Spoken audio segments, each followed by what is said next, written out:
this. Hoping you can hear me perfectly okay. Yeah, yeah, that's all good. Good.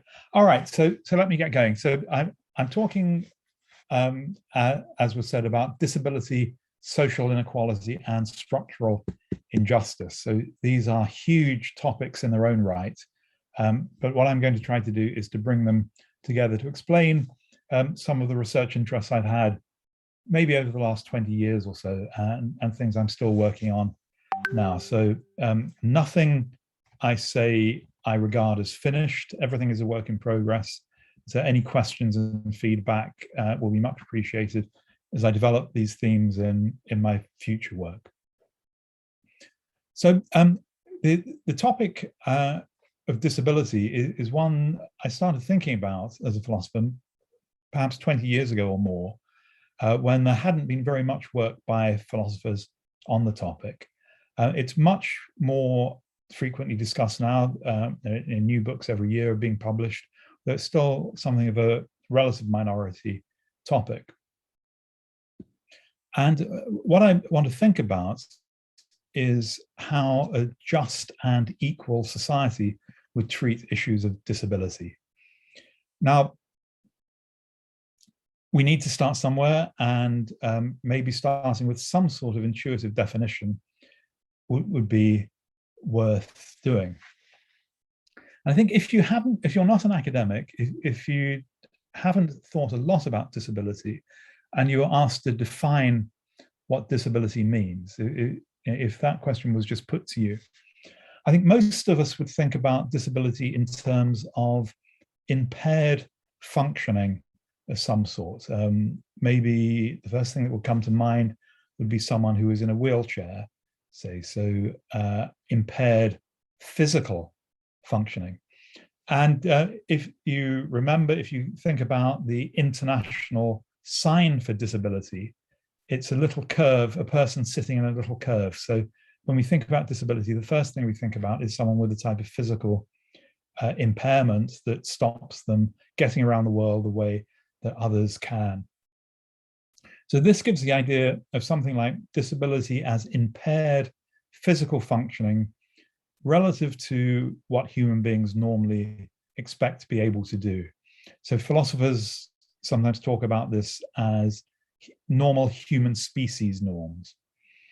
And we think of disability as leading to reduced opportunities, or a reduced capability, or reduced potential, or more controversially, reduced well-being. And we tend to think of a disabled person as someone who is worse off than others, or worse off relative to how they could be. Now, I'm not proposing this as a philosophical definition of disability, but just in a way, the ordinary or common way of thinking about disability. Disability is a reduced form of functioning that makes the disabled person worse off than they would otherwise have been, or worse off than other people are.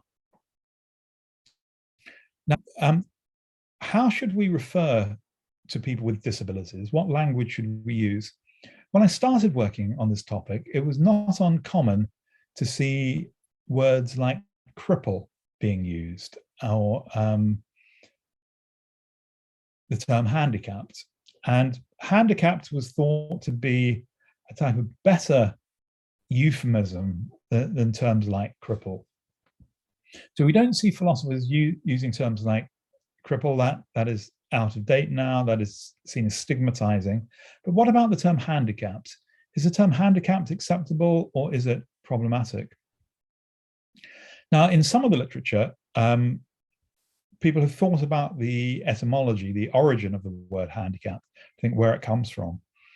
And if you look at the Oxford Dictionary, it tells you it comes from the phrase cap in hand. And this is a bit troubling, because cap in hand feels like the pose of a beggar. And so some people have thought the word handicap means beggar, which again is stigmatizing and problematic. In fact, that's not quite right. Handicap in this case, it does come from the term cap in hand. That's actually a gambling game. And handicapping is something that happens in gambling. So we talk about someone with a golf handicap or handicapping in horse racing. What that normally means is starting life under some sort of disadvantage. So to call someone handicapped is to say, they're less well equipped in the game of life. So life is a competition, say, and someone who's handicapped is less well equipped. And this is why we should have some sort of concern. But even this is thought to be stigmatizing, because after all, if you focus on the handicapped person, that makes it look like the problem is with the person. But there's a way of thinking where that says that's very prejudicial. And I'll get to this in more detail in a moment. But another way of thinking about being disabled is think about how well people fit into the world. So we've designed the world physically, culturally, in terms of job opportunities and so on. And some people find they fit into the world better than others. So for example, if your legs are paralyzed, then you don't fit well into a world that has stairs. But if you live in a world with no stairs and very good ramps and very good pavements, and you need a wheelchair to get around, then you might not be disadvantaged relative to other people in many aspects of life. So this is it's a fascinating observation and very important, because what it shows is that if we think of a disability as a type of lack of fit between the person and the world, then immediately we can think of two different ways of trying to rectify that situation by addressing the disability. One is by changing the person, the other is by changing the world. And as I said, this is very important in disability studies because it gives rise to what is known as the difference between the medical and the social model of disability. So go back, imagine you're a sort of rather naive person thinking about disability, like I was when I started thinking about it academically. I'd never paid a lot of attention to the topic. I thought disability was pretty much something like a medical problem in an individual. So again, imagine someone with a mobility problem, someone who uses a wheelchair. If you could fix that problem, what would you do? If you could wave a magic wand to fix a problem, well, the thing that you would do would be to, you would think, cure them. You would give that person the gift of being able to walk, you might think. And of course, that's exactly what I thought, first of all, that what we need to do is to change the person. Now, of course, in the real world, it's very rare to be able to give someone a complete cure. And we certainly can't do it by waving a magic wand. If you think about what might be involved, it could be very long stays in hospital and a very unsatisfactory type of repair. So I was amazed when I first read people in disability studies who said they were quite happy with what I regarded as an impaired body. What they wanted was the world to adjust so that they could function just as well in the world with their body as other people could with theirs. So going back to the example, instead of thinking what we should do is cure every individual, perhaps what we can do is change the world so it's just as easy to function whether you have paralyzed legs or legs that function as most people's legs do. Another example of this, you can see I'm wearing glasses. Am I disabled because I have bad eyesight? I wouldn't be able to do what I'm doing now, or at least not very well, if I wasn't wearing glasses. Am I disabled or not? You might think that's a bit of a stupid question, really, because I've got glasses and I can function perfectly normally. It doesn't matter so much if people need glasses because they can still get around the world normally.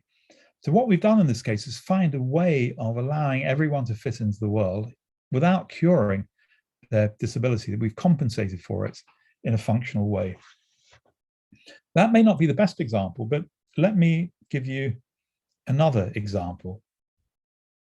So when I was young, in England, if you bought an electrical appliance, if you bought a toaster or a washing machine, it came without a plug. There were just wires at the end of the cable. There'd be a thick cable and there'd be 3 wires that came out of them.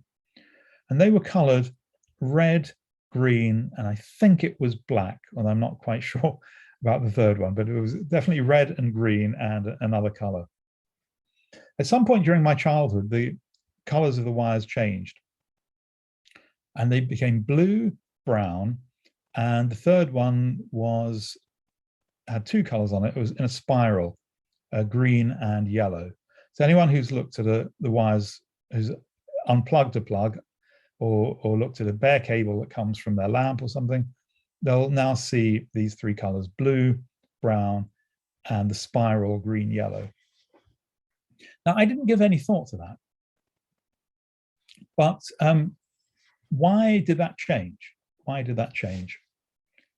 Well, the reason why it changed is that a lot of people are colorblind. A significant proportion of the population are colorblind.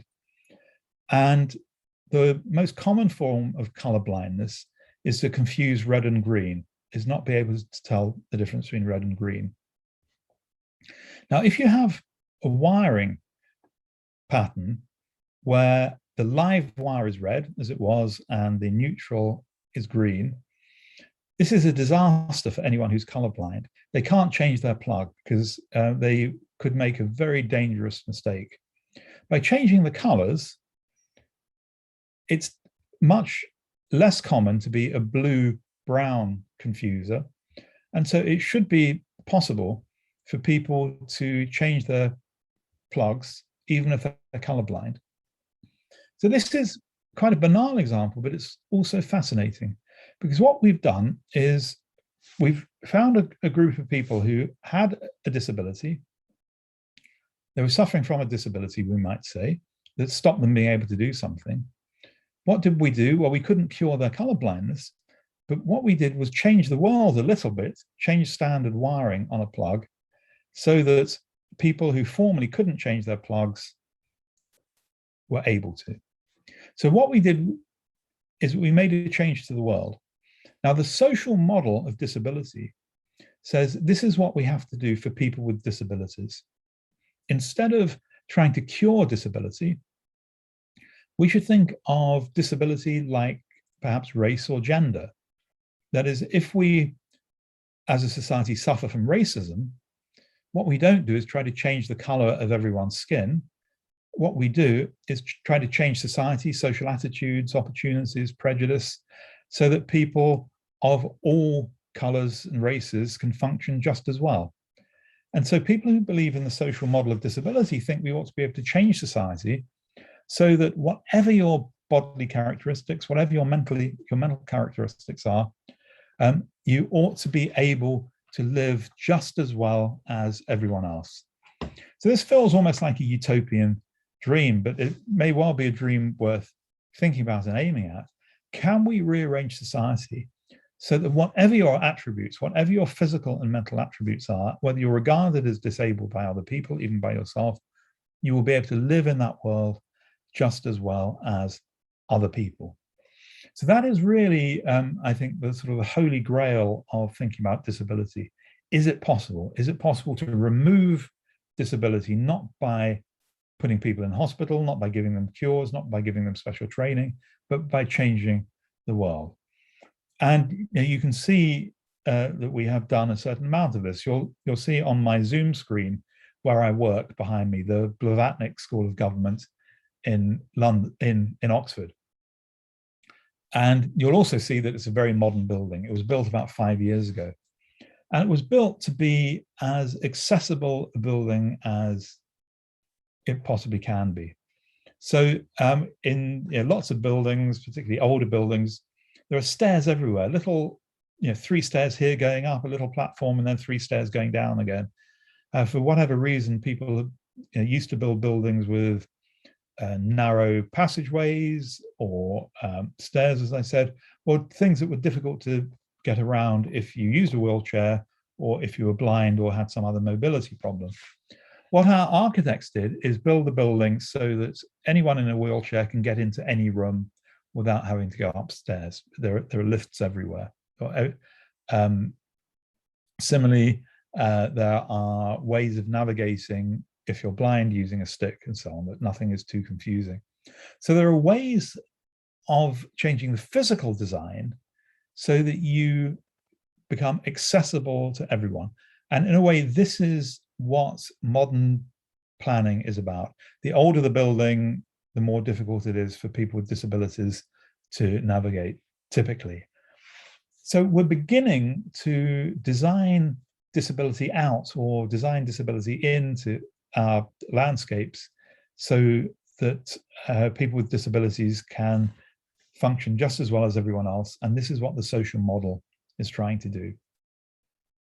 So I'll come back to that in a moment. But disability was only one of my headings. The second heading was social inequality. So what is the relation between social inequality and disability? Well, when I talk about social inequality, I need to begin with yet another distinction. So we've already had the major distinction between the medical model of disability, which says that disability is about the person and their body or their mind, and the social model, which says that disability is about the way we have built the environments and society that we live in. The next distinction I want to give you is between what we could call material equality and social equality. So think to yourself this question, what is an equal society, or what is a society of equals? Now, we're very used to thinking about this in terms of income and wealth. So if you have studied economics, you would probably know about the Gini coefficient. And the Gini coefficient tells you about how unequal your society is in terms of income and wealth. And so, some of the most unequal societies are post-colonial societies, where there's a very rich, almost aristocracy, and the rest of the country is very poor. They have a very high Gini coefficient. On the other hand, you have some of the Eastern European countries like Slovakia, for example, where income distribution is not so wide. Similarly, Sweden, Japan, these are countries where income and wealth is more evenly distributed. In the OECD, the most unequal countries are, in terms of income and wealth, are the USA, the UK, and surprisingly, Portugal. So these are the three most unequal countries in the relatively developed world. But those are ways of measuring equality in terms of income and wealth. And so that suggests that the way to get an equal society is to share out all income and wealth equally. Now, there are certainly good reasons for eliminating gross inequality in income and wealth. But when I was thinking about this question for myself, I thought, I do want to live in what I think of as a society of equals.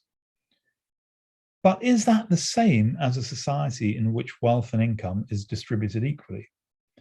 What do I value in the idea of equality?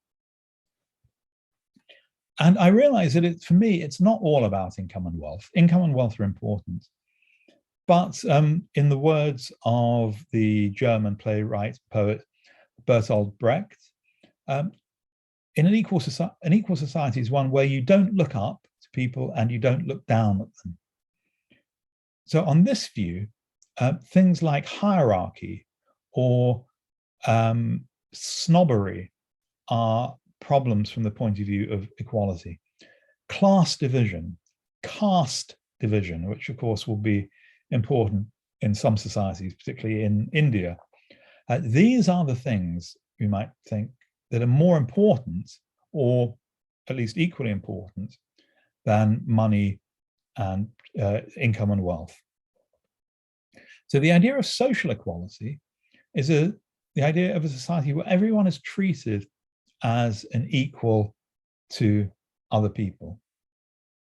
Or rather, it's easier to think it the other way around, which is why I've talked about social inequality rather than social equality, because I find the concept of social equality very hard to define, whereas the idea of social inequality is not at all hard to define.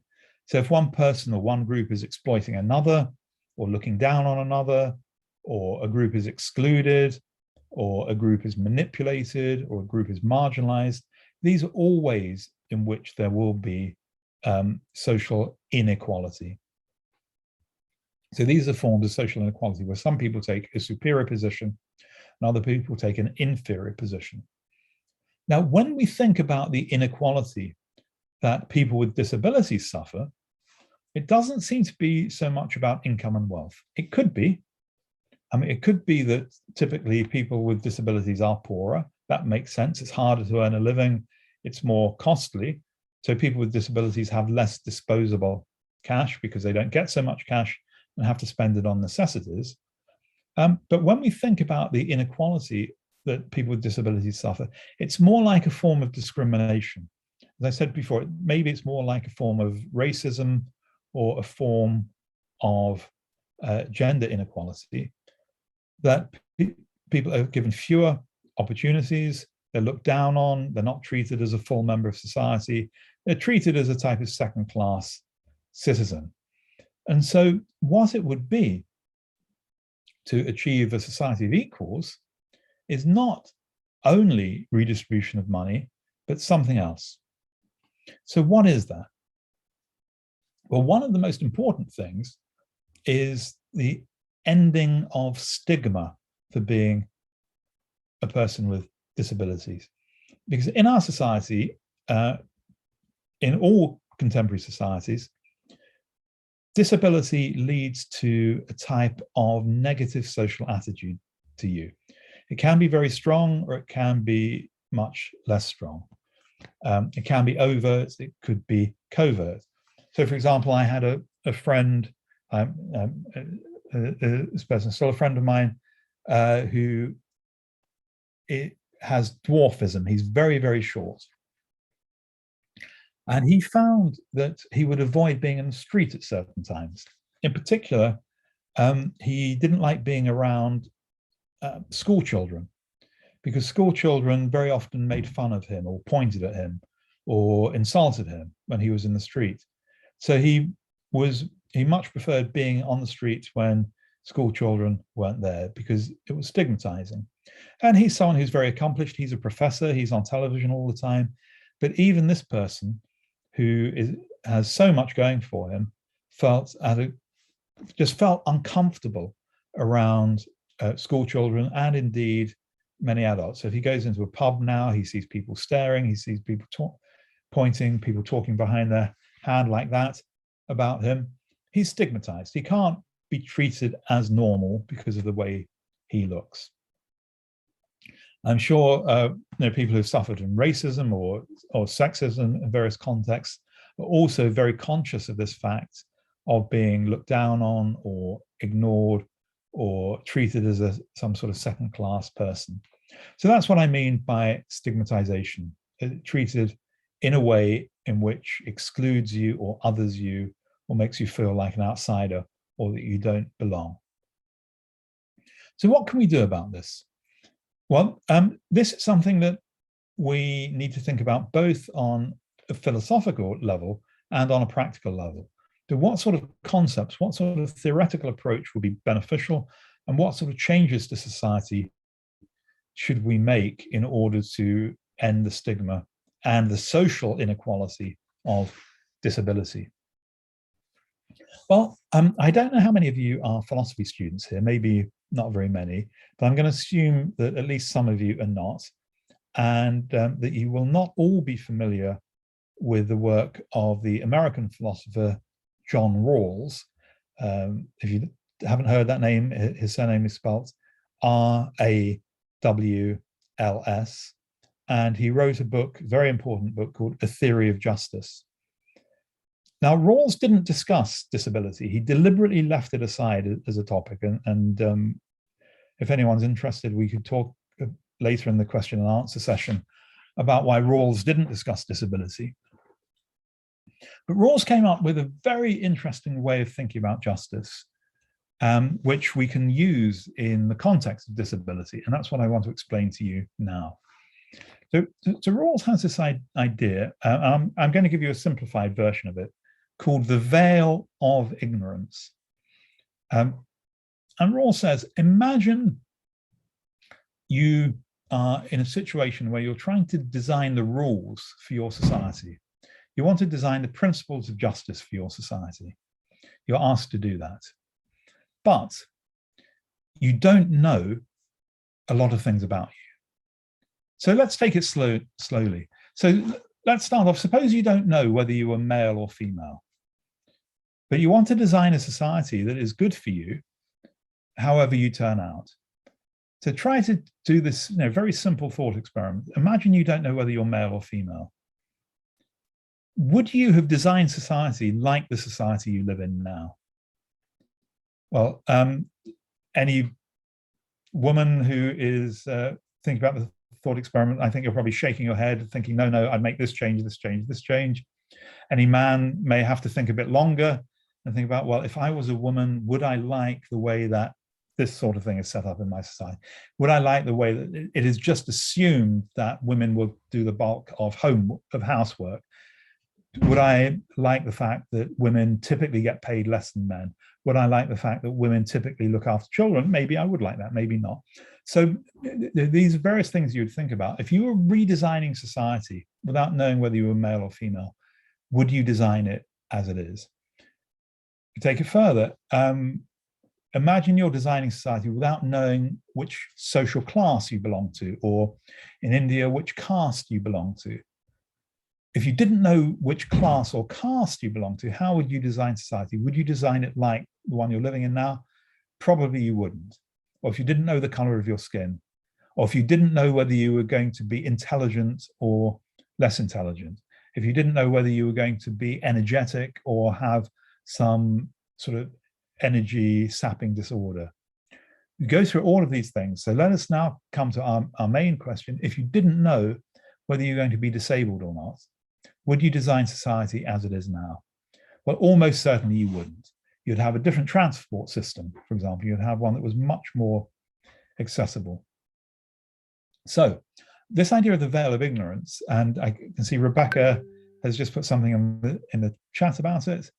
Nathan has put in the reference. Thank you to both. John Rawls' The Theory of Justice. So this is a very powerful idea. Imagine you don't know what your personal attributes are. How would you design society? What would you take in mind? Well, what you would want to have a good life, a life full of opportunity, however it turns out for you. You wouldn't say, well, I'm highly intelligent. I wouldn't be at the summer school if I wasn't highly intelligent, so I'd assume you're all highly intelligent. So I'm just going to make sure the world is good for intelligent people like me. I'm not going to worry about people who have less intelligence. You would say, actually, I think everyone should earn a decent living, and the level of intelligence shouldn't affect your income, really. Unlike in our society, you're lucky in the first instance to have a higher level of intelligence. Then you're given this further luck that you can earn more money. And I think actually in a fair society, maybe you treat intelligence as an asset. And if you're highly intelligent, you should earn less money because you've already got more than others. Okay, well, maybe not. Maybe you think there's some principle of desert going on there. But at least these are things we can argue about. So the thought then is, if you were trying to design a society so that it is just as good for people, whatever their physical and mental attributes are, how would you design it? Well, you would probably go as far as you could with the social model of disability. You would try to do things like build the architecture in your society so that everyone can get around easily. You probably would change many of the computer systems we use. They're highly problematic for people with visual impairments. They can be highly problematic for people with auditory problems. They can be highly problematic for people who have motor difficulties for their fingers and so on. So what we do typically is design systems that will sell to 90% of the population and leave the other 10% playing catch up. And you can see this is what we've done in our design at the moment for people with disabilities. So we built our town centres assuming everyone could walk. Now we're realizing that's not so, and we're trying to make up for things. So we put in the occasional lift, or we put in the occasional ramp, or we design a new store entrance. But these are just things we're doing around the margins. They're not built in from the start. So this is part of the idea of the social model. Now, when we're designing anything, whether it's a computer system or a town centre or social attitudes, we should design in disability from the start. Well, okay, but who has responsibility for that? And let me now move on to the third topic, structural injustice, which has become a very fashionable topic, both in philosophy and in the world outside of us. And many people talk about structural injustice in thinking about, for example, racism again, or sexism, or discrimination against people with disabilities. And in the philosophical literature, the concept of structural injustice has been developed mostly by first of all, by the philosopher who sadly died far too young, Iris Marion Young. And to everyone who talks about structural injustice in philosophy, refers really to the work of Young. And Young demonstrates structural injustice with two examples, which are very much discussed, although there are many others. And it actually goes back certainly to Karl Marx, and almost certainly a long way before. But I'll give Young's examples, and then I'll give some examples in relation to disability. So one that Young talks about is a problem around homelessness. And she uses the example of a woman that she calls Sandy. Now, as far as I know, this is a fictional example, but it is one that you will recognize, I'm sure. So Sandy is a single mother who is in North America, living in North America, probably somewhere in the Northeast, so it doesn't matter where. And she has a job and she's living in an apartment. But her landlord wants to repossess her apartment, which he's entitled to do under the lease, because in the United States, your lease only lasts for a certain amount of time. So the landlord announces that he's not going to renew the lease because he wants to redevelop the building.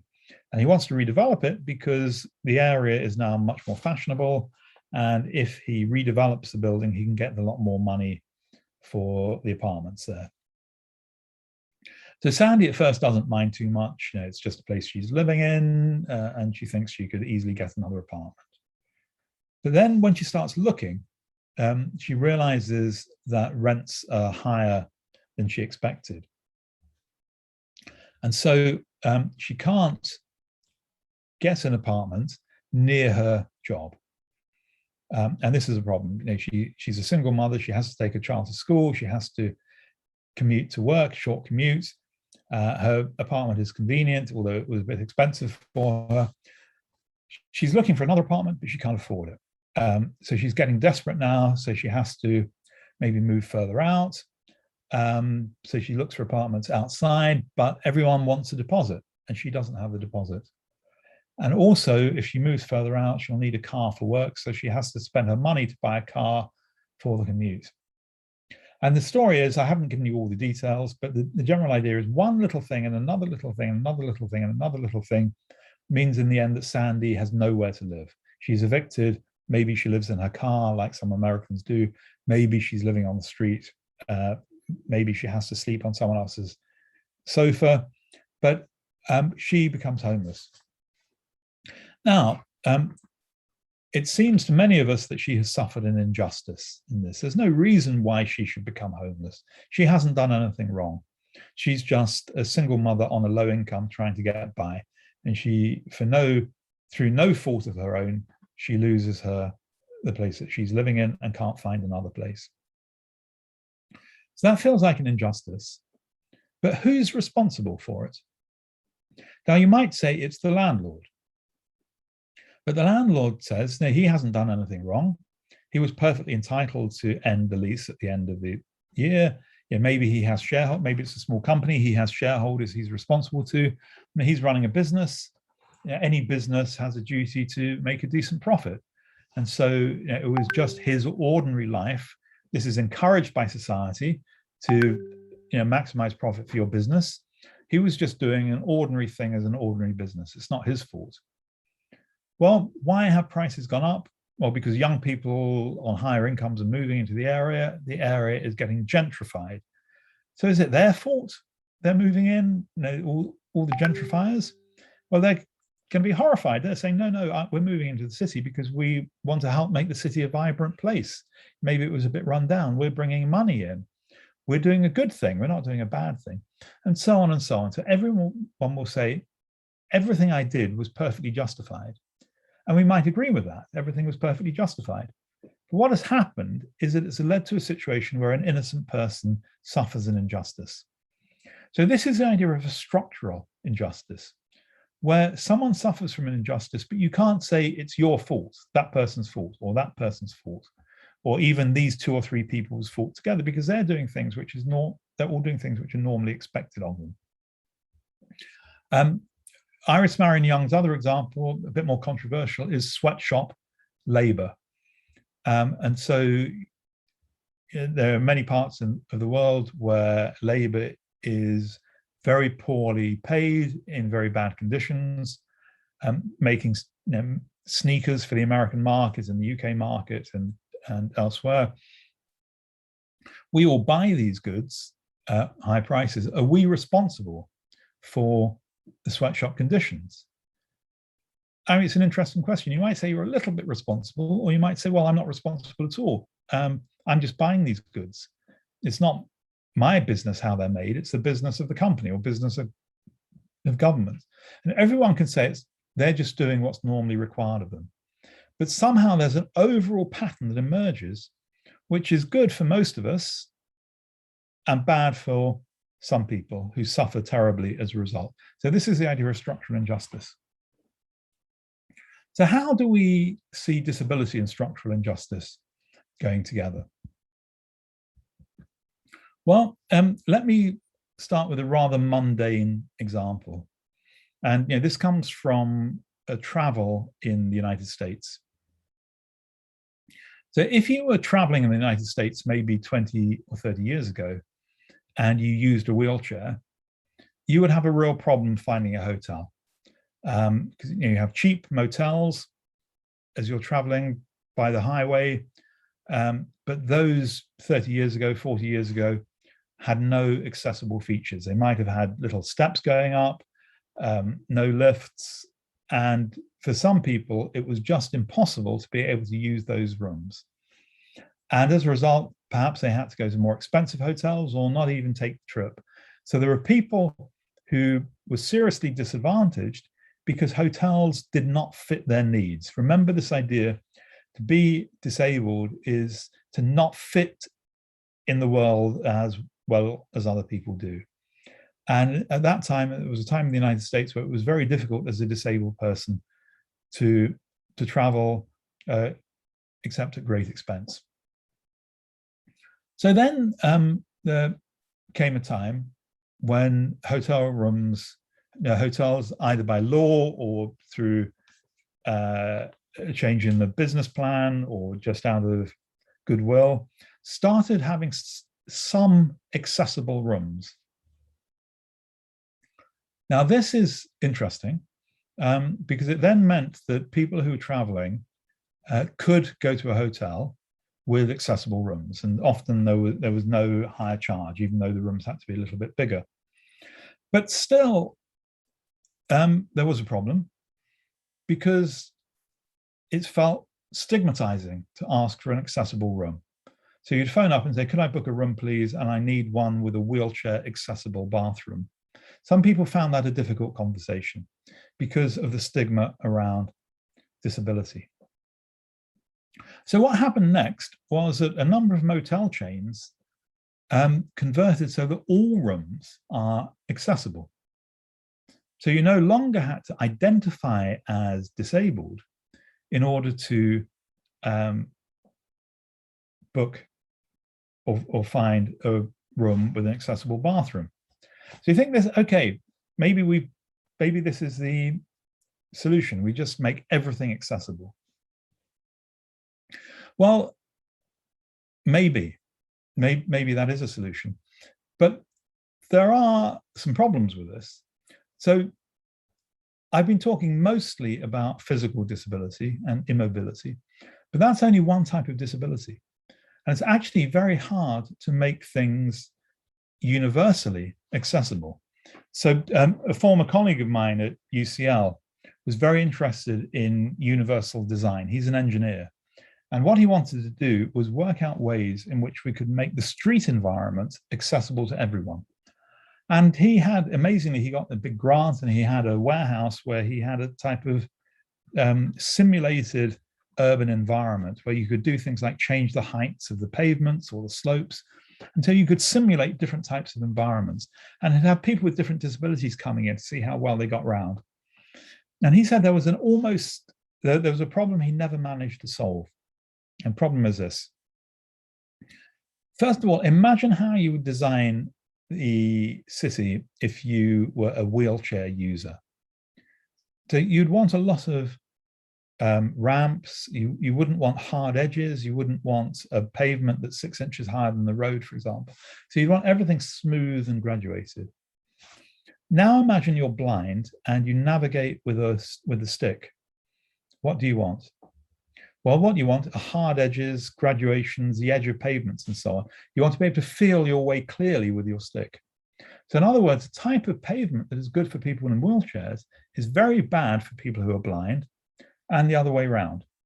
And he also found this for designing bathrooms, that some bathrooms are very good for people in wheelchairs, but very bad for people who are blind, and vice versa.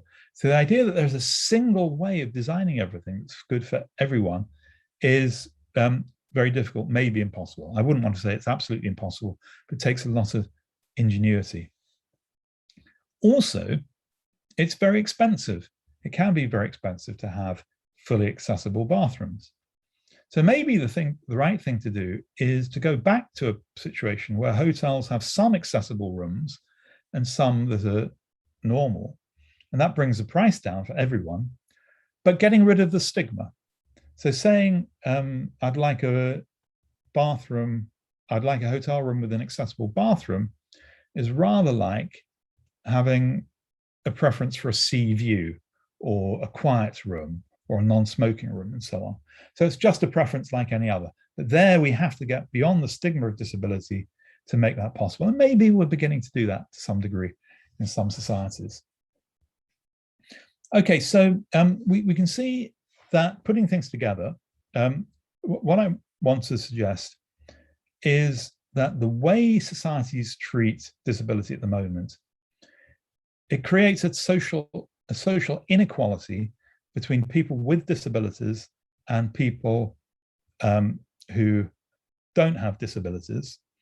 And that social inequality comes out in many ways. One is stigma, another is lack of opportunity, and the sense that you're treated as a second-class citizen, that the world is made correct, the world is made right for everyone else first, and then your needs are treated when everyone else is dealt with. So, the new computer program comes out, and then 3 months later, the accessible version with the screen reader comes out.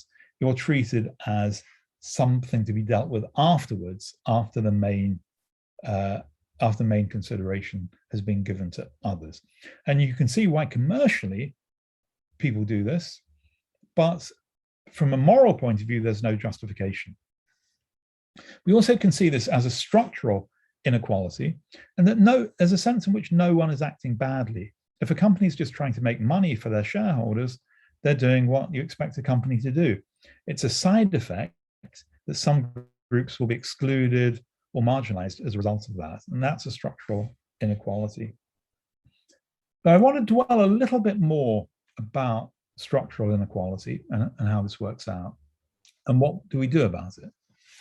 Because it's very fashionable now to talk about structural inequality. It's very similar, for example, to the idea of institutional racism, that we can have structures that are racist, we can have structures that are unjust in other ways. And when you read journalists or academics, quite often they say, we have to change these unjust structures. And in a way, that's right. We do have to change them. But how do you change them? Who makes those changes? If we change the law, is that going to be enough? Or do we have to change our behavior individually? I mean, let me give you an example, actually from Karl Marx, and this is from Capital Volume 1. And Marx is talking about a time when in England, the child labor was very common. And this included very young children working very long days. So 5 or 6 year old children working 14-hour days in the mill, if you could believe this. So children who we would now be putting in infant school were doing a whole day's work cleaning out the ventilation shafts in a mill. Now, some of the major cotton manufacturers who were employing these children said they wanted to reduce the working day. They thought that the 14-hour working day, or whatever it was inhuman, and they wanted to reduce it. So you might think, well, great, reduce it. And then you own the factory. If you own the factory, can't you make the rules? And they said, well, it isn't as simple as that, because if I make the change, if in my factory, if I'm the only person who makes this change, I'm going to go out of business, because everyone else is going to be keeping their factory open for 14 hours and making more clothes than me. If I'm only keeping my factory open for 12 hours or 10 hours, I'll lose productivity and others will compete against me. So this is a fascinating point I want to take away from this. They were saying, if I do the right thing, I will be punished. And this is part of the issue about structural injustice. You can be part of the pattern that creates structural injustice, but very often if you try to do the right thing, you will pay a high personal cost. If you're a business person, you'll go out of business, and what good is that? So what happened in Manchester was that the cotton manufacturers got together, the big one manufacturers got together and wrote to the government to ask them to pass a law so that everyone had to reduce the working day. It wasn't enough just for some people to do it. So sometimes the structures have to change at that level. And when there is a structural injustice and you try to complain about it, then your life can be made even worse. That you're regarded as a troublemaker and you lose the privileges that you may already have, even if there are some of them. So let me take one more example I wrote about 10 years ago. So at the time I was writing about this, I was very shocked to read that in one country, I won't say where, women who were going on the job market were having cosmetic surgery before applying for jobs. Because in this particular society, how you looked was very important to your employment prospects. And if you had the wrong shaped nose or your eyes weren't quite right, you were very likely as a woman not to get the job. Okay, so this is horrendous. This is a terrible situation. The idea that you need to change your physical appearance, to get not a job as a model, but a job working in an office where maybe no one is even going to see you, where your appearance should be completely irrelevant. But nevertheless, many women felt the need to have cosmetic surgery before they went onto the job market. Now, as a woman going on the job market, you might think this is terrible. Why should you have to do this? And you might think that you're not going to do it. You're going to rebel. You're not going to follow this oppressive, unjust norm. But what will happen if you rebel? Well, the chances are, if you don't look right, you won't get the jobs you want. So you will be punished for not falling in with the oppressive, unjust social norm. And so you might bow to pressure and you might think, oh, well, I have to do this. But if you do it, you're reinforcing the injustice. And so your younger sisters, your younger cousins, they may suffer something even worse in the future. So you're really in a difficult position. And this is characteristic of structural injustices. If you go along with things, you reinforce a norm that's unjust. If you protest against it, you will be punished in some way or pay a cost. And this has happened to disability activists. So disability activists who have argued against the unjust structures in our world have often been ridiculed. They have been mocked in the press. They've been mocked when they protest. And so, it would be quite natural for people, if you're not so brave, if you're not exceptionally brave, just to keep your head down and leave the fight to others, which might mean that the fight is not taken by anyone. So where do we go for this? How do we change things? This is, I think, the big question in political philosophy and social policy now, that we've got to a point where we've identified a lot of structural injustice. So in the United States, we now have the Black Lives Matter movement, which points out the gross disparity in violence from the police to Black Americans than to white Americans. And we have many examples of how Black Americans are treated with suspicion when white Americans might be treated with courtesy and concern in the same circumstances. So, if a middle-aged Black person is lying on the street, people might assume that they are an alcoholic or a drug addict, whereas if a middle-aged white person is lying on the street, you might assume they've had a heart attack.